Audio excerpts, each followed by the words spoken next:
O que vocês verão a seguir serão as imagens combinadas de 3 terremotos. O primeiro que aconteceu na região de Gaziantep, 7.8. Depois aconteceu um de 7.7 na região próxima. E aí, depois de 10 horas, aconteceu um de 7.6 na região de Kahramanmaraş, mais a leste do primeiro. Esses terremotos foram devastadores. E o que causa um terremoto? Terremoto, normalmente, não é a movimentação de placas tectônicas, como muita gente imagina. A Turquia fica em cima de uma placa chamada Anatólia, que está em contato com várias outras placas tectônicas, a placa do Egeu, a placa euroasiática, a placa do Irã. O que causa terremoto é a liberação súbita e repentina de energia. Então, terremoto não é o terreno se movimentando para a direita, para a esquerda, não. Terremoto é como se fosse uma onda, só que em terra. É incomum que haja 3 terremotos no intervalo de 10 horas de magnitude semelhante. Que aconteçam terremotos secundários é a praxe, mas para ser considerado terremoto secundário, ele tem que ser numa escala de magnitude abaixo do território primário, igual o terremoto original de 7.8 foi o principal, mas o que aconteceu algum tempo depois de 7.7, ainda que seja na mesma região, não é considerado um terremoto secundário. Por quê? Porque tem praticamente a mesma ordem de magnitude do primeiro, e menos ainda secundário de 7.6, que aconteceu a leste, em Kahramanmaraş. Os países mais atingidos foram a Turquia, que foi devastada, e o norte da Síria, mas o terremoto, evidentemente, foi sentido em todos os países da região.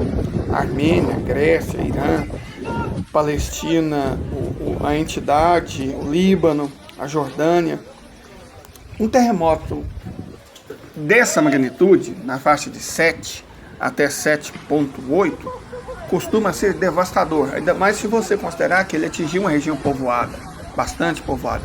Houve um terremoto superior à escala 9 no Chile que não trouxe nenhuma vítima. Por quê?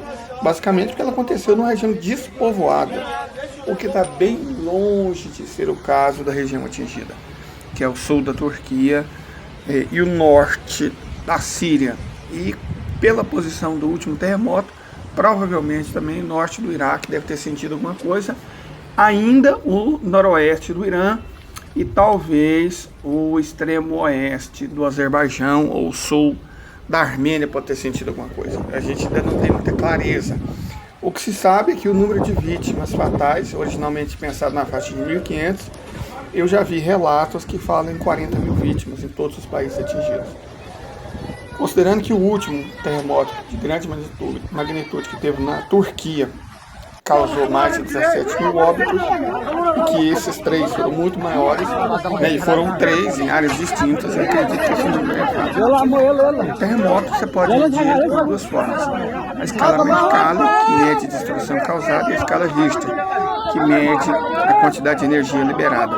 A escala Richter é uma escala logarítmica, que significa que um terremoto 7.2 é 2 vezes mais forte do que um 7.1. Um terremoto 7 é 10 vezes mais forte do que um terremoto 6. Então essa diferença entre 7.6, 7.7 e 7.8 ela é grande.